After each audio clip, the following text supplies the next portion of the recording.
Hello, my name is Hannah and I'm 30 years old.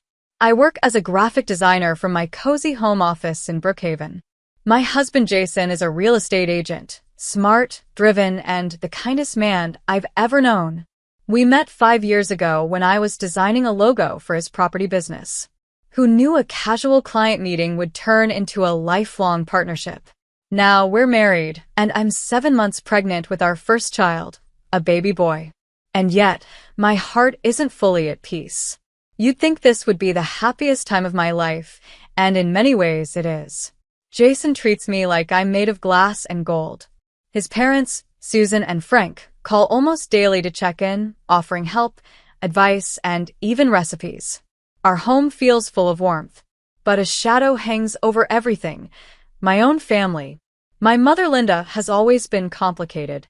On the outside, she's elegant and admired, an active member of local arts committees, charity boards, and upscale luncheons. She's the kind of woman who never appears in public without her hair styled and her pearls in place. But behind her perfect image lies a colder reality. My older sister Vanessa is the child my mother always adored. She works at a prestigious art gallery downtown and lives in a luxury apartment that Mom brags about to all her friends. For years, Vanessa has tried to conceive, but hasn't been successful. I've always wished happiness for her, but when I told her I was pregnant, her reaction wasn't joy. It was jealousy. "Are you sure?" she asked flatly. "You might want to double-check. These tests can be wrong, you know." When I told Mom the news, she barely paused. "Well, congratulations," she said, before immediately pivoting the conversation to Vanessa's latest appointment with a fertility specialist. It hurt, but I said nothing. I've spent a lifetime biting my tongue around them. Now, with my baby shower just a few days away, my emotions are tangled. Jason and Susan are planning everything with such love. They've even invited Rebecca, Jason's cousin and my OB/GYN, for extra support. But the idea of having my mother and sister there makes my stomach twist in anxiety. I haven't forgotten the last time we were in the same room. Mom criticized my weight, and Vanessa barely looked me in the eye. Jason keeps telling me not to worry. "We're building our own family now," he says, kissing my forehead. I know he's right, but when scars run deep, they don't fade overnight. Growing up, I always felt like a supporting character in my own family story. My mother, Linda, didn't raise daughters, she raised reflections. We were meant to reflect her perfection, her ideals, her public image. When we didn't, she made sure we felt it. Vanessa, being older and more naturally polished, fit into Mom's mold.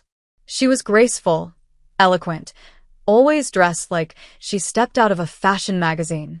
I was the opposite, quiet, creative, awkward at formal events, always smudging my sleeves with ink or charcoal. When I told Mom I wanted to study graphic design, she gave a tight smile and said, "Well, not everyone's meant for prestige." That sentence stuck with me like a thorn under my skin. I always thought maybe when I got married, she'd start to see me differently. Jason is kind, stable, successful in his own right. We bought a beautiful little house on the edge of town and built our lives from the ground up. But even that didn't impress her. When I brought Jason home for dinner the first time, she asked him if he planned to stay in real estate or eventually get a real job. Jason laughed politely, but I saw the way his hand tensed in mine. Vanessa, of course, could do no wrong. When her gallery hosted a mid-level artist from Chicago, my mother acted like the Queen of England had just visited. "Your sister works with culture," she'd say. "Real influence. That's how you shape a city." Whenever I achieved something, landing a client contract, getting featured in a design blog, it was always, "Well, that's nice too, dear." Over time, I learned to stop expecting praise. But pregnancy shifted something inside me. Suddenly, I wasn't just creating logos or infographics. I was creating life. A little boy. A future. And whether Linda or Vanessa ever recognized it or not, I was proud of myself. Still, the old pain lingered. I hadn't spoken much to Vanessa since I told her I was expecting. Not because I didn't want to, but because I didn't know how to handle her coldness. Jason reminded me, sometimes distance is the only protection. He was probably right. 2 days before the shower, Susan called to confirm everything. Cakes ordered, decorations on the way, and the guest list finalized. Your mom and sister both RSVP'd, she said gently. I felt my heart sink. They'll be there, I murmured. Of course they will. But in my gut, I didn't feel excitement. I felt something much heavier. Dread. The day before the baby shower, I found Jason in the nursery, carefully assembling the crib we'd picked out together last month. He had his brow furrowed in concentration, a screwdriver in one hand, and one of the instruction sheets clamped between his teeth. When he noticed me in the doorway, he smiled. Almost done, he said, tapping the side of the white wooden frame. Just need to finish this corner and test its stability. Can't have our little guy sleeping in a wobbly crib. I smiled, grateful for the simple steadiness he brought to my life. Jason was the kind of man who never panicked. When we found out I was pregnant, he didn't freeze or hesitate. He pulled out a notepad and started mapping out a plan. Savings, maternity care, nursery space. And in every plan, he made room for my dreams, too. I walked over and sat on the edge of the rocking chair beside him. Do you think tomorrow will be okay? I asked softly. He looked up. You mean the party? I nodded. Jason put down the screwdriver and knelt in front of me, placing both hands on my knees. Listen to me, Hannah. This is your day. Our day. It doesn't matter who shows up with what kind of attitude. We're doing this for our baby. And for us. I blinked back unexpected tears. Pregnancy had made me emotional in ways I hadn't imagined, but this moment felt deeper than hormones. It felt like I was finally being allowed to feel safe. I just don't want them to ruin it, I whispered. They won't, he said, voice calm but firm.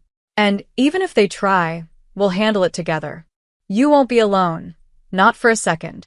Later that evening, Susan and Frank arrived with their car loaded with party supplies, ribbons, cake boxes, centerpieces, and handmade cards. Susan had even picked up tiny blue balloons that spelled out, "It's a boy." She immediately got to work decorating the living room, while Frank helped Jason hang string lights in the backyard. Dr. Rebecca called around 7 p.m. to confirm she'd be attending too.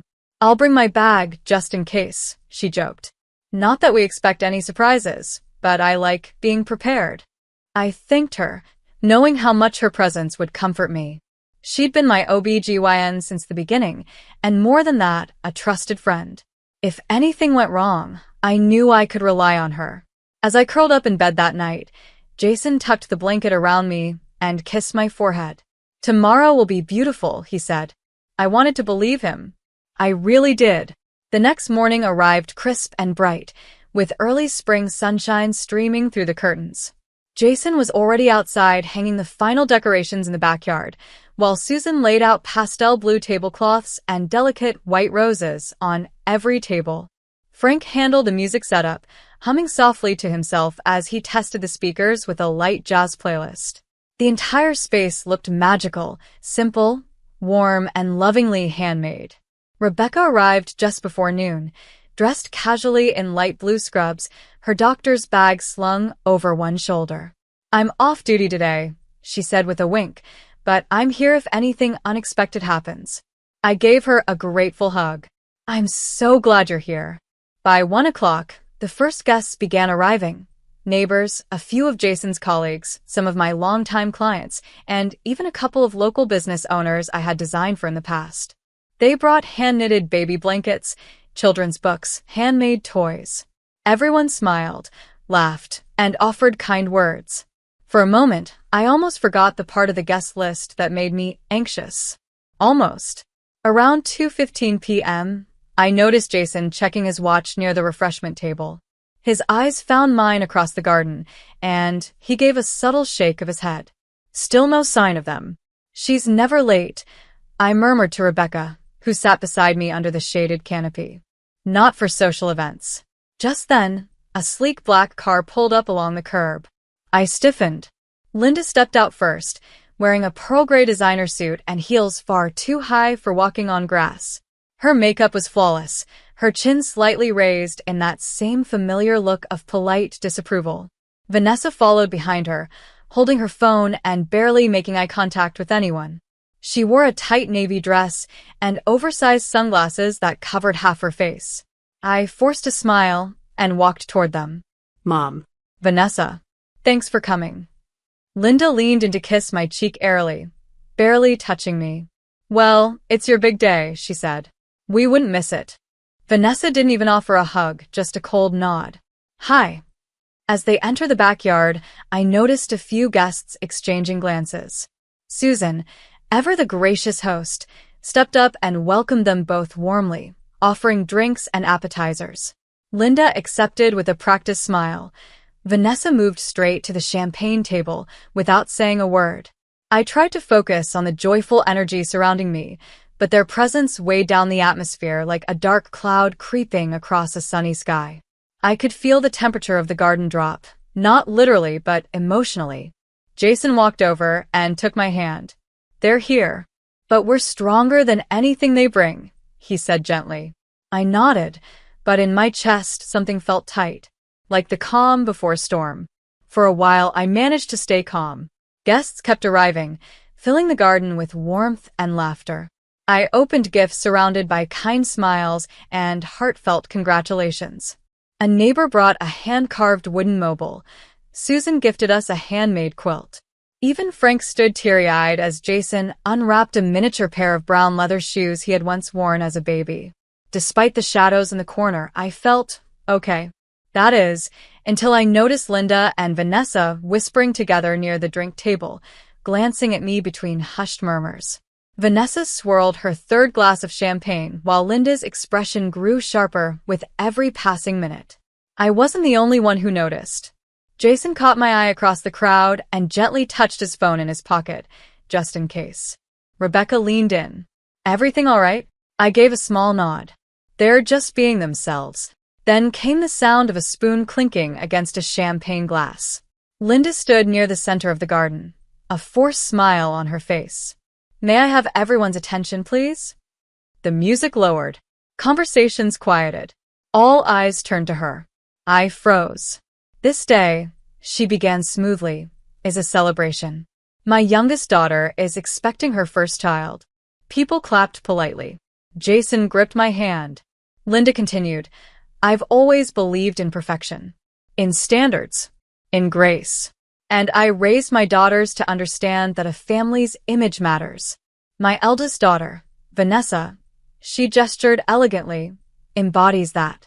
She's classy, accomplished, refined. Everything I dreamed a daughter could be. The tension was thick now. I heard Rebecca inhale beside me. But life, Linda said, her voice rising slightly, isn't fair. Vanessa has struggled for years to become a mother. Meanwhile, Hannah was never one to care about expectations. She just stumbled into motherhood. I stood slowly, breath caught in my throat. Mom. Stop. But Linda wasn't done. Why should we celebrate while my real daughter suffers? Her voice cracked with sudden rage. In one terrifying instant, she reached toward the refreshment table, grabbed the large ceramic bowl of steaming soup meant for guests, and hurled it at me. Hot liquid splashed across my belly. I screamed. Jason lunged forward, catching me just as I doubled over in pain.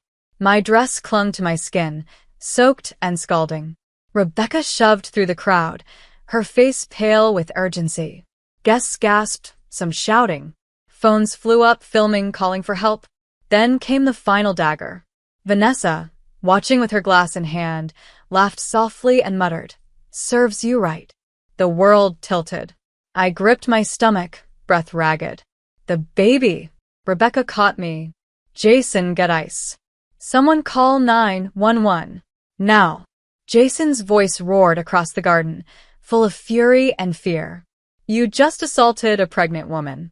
You're not my family. Stay away from my wife forever. And just like that, the garden exploded into chaos. Rebecca was all action. She eased me into a chair while Jason ran for ice packs and towels. My soaked dress clung to my skin, and a dull, throbbing burn spread across my lower belly. But what terrified me most was the silence inside me. No flutters, no movement. The baby isn't kicking, I whispered, barely able to breathe. Rebecca's face changed instantly. We're not taking chances.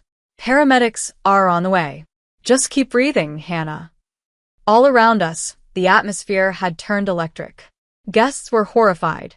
Several were filming. Others were yelling at Linda and Vanessa. Susan stood frozen in disbelief while Frank called out, "Did someone call the police?" I did. A woman named Karen, one of Jason's co-workers, spoke up. They're on their way.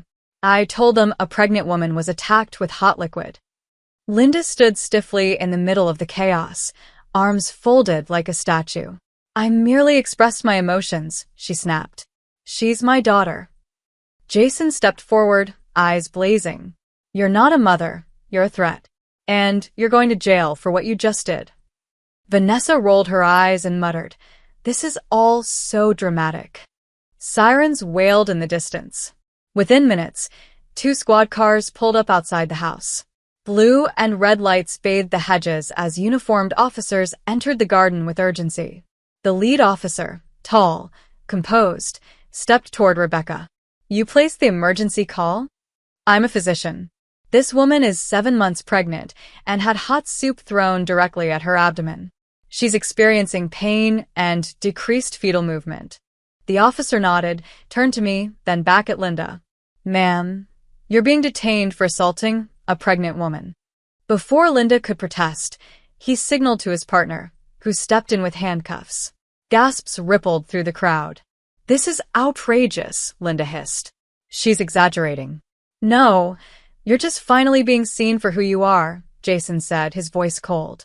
Vanessa took a step back. "I didn't throw anything." "You encouraged it," said another guest firmly. "I heard you laugh. I saw you standing there smirking." "Ma'am," the officer addressed Vanessa now, "you're under arrest as well. Accessory to assault. You'll have your chance to explain in court." Both women were cuffed and led out of the garden. Some guests applauded quietly. Others stood in stunned silence. As the officers passed Rebecca, she muttered, "I hope the system does its job." Moments later, paramedics arrived, their gurney rolling swiftly across the lawn. Rebecca briefed them while I was gently lifted and secured. Jason climbed into the back of the ambulance with me, his hand wrapped firmly around mine. "You're safe now," he said softly. "We're going to protect our baby. And ourselves." Tears filled my eyes. No more silence. No more pretending. The doors closed behind us, and the sirens began to wail again, this time carrying me towards safety and justice. The bright lights of the emergency room stung my eyes as I was wheeled in on the stretcher. Nurses moved quickly, checking vitals, cutting away the wet fabric of my dress, applying cooling ointment to the burns. Rebecca stayed beside me, calm and steady, briefing every staff member with precision. Jason never left my side. He held my hand through it all, his jaw tight, his knuckles white. Time felt like it slowed. After what felt like hours, an OB specialist entered the room with a portable monitor. He placed the Doppler on my stomach, and for a tense moment, there was only static. Then, the sound of a heartbeat. Soft, irregular but present. Jason exhaled hard and bent his head to my shoulder. I closed my eyes, overwhelmed with relief. "He's holding on," the doctor said gently. "But you'll need to stay overnight for observation. We'll monitor fetal movement and heart rate every few hours." I nodded, too exhausted to speak. As the medical team stepped out, Jason sat down beside me, pulling the blanket gently over my body. "I should have stopped them sooner," he murmured. "No," I whispered. "I didn't think she'd actually do it either. But now we know who they really are." For a few minutes, we said nothing. The quiet hum of machines filled the room. I stared at the ceiling, wondering how many times I told myself, she didn't mean it or Vanessa's just stressed. Excuses layered over hurt like wallpaper covering cracks. Rebecca returned with clean clothes and a soft smile. No signs of internal trauma. "Burns are mild. You and the baby are stable for now." "Thank you," I said, my voice still hoarse. "I'll talk to Susan," Jason said. She and Frank wanted to come, but I asked them to wait until we had news. "They're ready to file witness reports." I looked at him. "Jason, I want to press charges." His eyes met mine. Then we will. And I'll make sure the restraining orders are in place. I nodded, feeling a weight in my chest loosen for the first time. No more access. No more invitations. No more giving them chances to hurt me. That's done, he said. I fell asleep that night with his hand in mine, and the soft rhythmic heartbeat of our baby echoing in the background. For the first time in years, I wasn't just surviving. I was preparing to fight back, with truth, with strength, and with the law on my side. The morning after my release from the hospital, I sat at our kitchen table in a fresh pair of pajamas, sipping tea as Jason reviewed legal documents with his laptop open. My abdomen still stung where the soup had scalded me, but the greater pain came from a different place, a wound I'd carried for years that now demanded to be acknowledged. Jason looked up. Our attorney already drafted the restraining order. It'll be filed by noon. And Frank's compiling all the video clips from the party. There are over a dozen from different angles. Rebecca had given me a printed medical report before I left the hospital, photos of the burn, fetal monitoring results, her official statement as a physician. Everything was in place. By the end of the day, we had filed 2 formal complaints, one against Linda for aggravated assault on a pregnant woman, and one against Vanessa for complicity and verbal provocation. The charges weren't just symbolic. We wanted real consequences. Meanwhile, word had already spread. A guest had posted one of the videos to social media, blurring my face, but not Linda's. The caption read, "This woman threw scalding soup on her pregnant daughter during a baby shower." By morning, it had gone viral. Thousands of comments poured in. Most were horrified, angry, and demanding justice. Some local media outlets picked it up. Our town's online forum had already named Linda as the woman in question, and someone even shared screenshots of her charity board profile. Her social image crumbled overnight. Jason showed me a screenshot of an email she'd received from one of the art committees she chaired. In light of recent public behavior, your presence is no longer aligned with our organization's values. Effective immediately, you're asked to step down. As for Vanessa, her gallery's management suspended her pending investigation, especially once it was revealed she had mocked the assault publicly at the event. That night, as I lay in bed feeling our baby move gently beneath my hand, Jason turned to me. "I know this has all happened fast," he said, "but you've been so strong." I looked at him, surprised by my own clarity. I'm not doing this for revenge. I'm doing it so our son never thinks abuse should be tolerated, especially when it comes from the people who are supposed to love you. He nodded. Justice isn't about punishing the past. It's about protecting the future. The silence between us wasn't empty. It was strong, resolute. This wasn't just about a single act of violence. This was the closing of one chapter and the righteous beginning of another. The courtroom was colder than I expected. I sat beside Jason in the front row, my hands resting on my rounded belly, now nearing 9 months. Rebecca sat a few seats behind us, ready to testify if needed. Susan and Frank were also present, offering quiet support with steady glances and nods of reassurance. Linda and Vanessa entered together, both looking smaller than I had ever seen them. Gone were the designer clothes and confident posture. Vanessa wore a muted blazer and flats, her expression stiff and pale. Linda looked even worse, aged, tense, and defiant. The judge called the court to order. Over the next hour, witness after witness took the stand. Karen, who had called 911, gave a calm, firm account of what she saw. Several guests confirmed Linda's speech and her physical assault. One guest even submitted the audio of Vanessa's comment. "Serves you right." Then came the video recordings. They were hard to watch. I looked down when I saw my own body double over in pain, the soup hitting my stomach, the panic that followed. But I didn't cry. Not this time. Jason held my hand the entire time. When it was our turn, I stood before the judge and said the words I'd been carrying for weeks. They didn't just hurt me physically. They tried to humiliate me in front of everyone I love. My pregnancy isn't a mistake or an insult to anyone. It's the most beautiful part of my life. And I will never allow anyone, family or not, to make my child feel unwanted, even before he's born. The judge nodded slowly. After a brief recess, he returned and read the verdict. Linda, guilty of aggravated assault on a pregnant woman. Sentence, 3 years in state prison, without early parole. Vanessa, guilty of complicity in assault and verbal harassment. Sentence, 1 year in county jail plus a mandatory fine and counseling. There was no celebration, no cheering, just a deep silence that fell across the courtroom like closure. Linda turned briefly toward me as they let her out, her eyes glassy, mouth half open like she wanted to say something. But I looked away. I had nothing left to give her. Outside the courthouse, the reporters waited. I said nothing to them, but when one asked, "Will you ever forgive them?" I paused. Then I answered clearly. Forgiveness comes with accountability. And today, justice came first. Jason kissed my forehead and led me to the car. As we drove away, I rested my hand on my stomach and whispered, "You're safe now. We're free." 2 weeks after the court verdict, on a quiet spring morning, I woke up with a strange ache in my lower back and a pressure that wouldn't go away. Jason was still asleep beside me, but when I shifted in bed and felt the unmistakable wave of a contraction, I nudged him gently. "It's time." He was on his feet in seconds. Within the hour, we were at Brookhaven General Hospital. Rebecca met us at the entrance, already in scrubs. "Looks like baby Morrison is ready to meet the world," she said with a grin. Labor lasted 12 hours.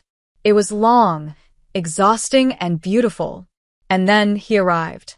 At 7:46 p.m., my son was born, wrapped in soft cries and blinking into the overhead lights. The moment the nurse placed him in my arms, every pain, every wound, emotional and physical, melted into something new. Love. Not the kind of love that begs for approval or struggles for recognition. Pure, safe, unconditional love. Jason stood at my side, tears streaming down his face as he kissed my forehead and whispered, "You did it. He's perfect." We named him Caleb. Susan and Frank arrived shortly after with a bouquet of white tulips and a plush bear that said, "Welcome, little one." Frank held his grandson with a proud smile, while Susan wept softly, whispering, "This is what real family feels like." Rebecca popped in a bit later and checked Caleb's vitals, declaring him healthy and strong. 10 fingers, 10 toes, and one mighty voice. She laughed as he wailed with energy. That night, after everyone had gone home, I sat by the window in my hospital room, holding Caleb to my chest as he dozed. The moonlight washed over us like a blessing. Jason pulled a chair beside me and wrapped his arm around my shoulders. "You know," he said softly, "this house we were dreaming of, the one with more space and a big yard? I think we're ready." 2 months later, we moved into a quiet home on the edge of town. The backyard had a swing. The kitchen had sun pouring in every morning. And the nursery, Caleb's nursery, was filled with color, calm, and joy. We installed security cameras, locked down our legal boundaries, and never looked back. Linda and Vanessa never reached out again, not that they could legally. They faded into the past, where they belonged. One night, as I rocked Caleb to sleep, I whispered near his tiny ear, "You're safe now. You'll never have to earn love. You were born into it." Outside the window, the stars were bright. Inside our home, peace had finally arrived. And with Caleb in my arms, I knew this was the life I had fought for. And we had won. Thank you for watching this powerful story of strength, justice, and new beginnings. If this story touched your heart, please take a moment to like the video and share your thoughts in the comments below. We upload more stories like this every week, full of emotion, real-life struggles, and powerful endings. Don't forget to subscribe to the channel so you never miss an update. Your support means everything. See you in the next story.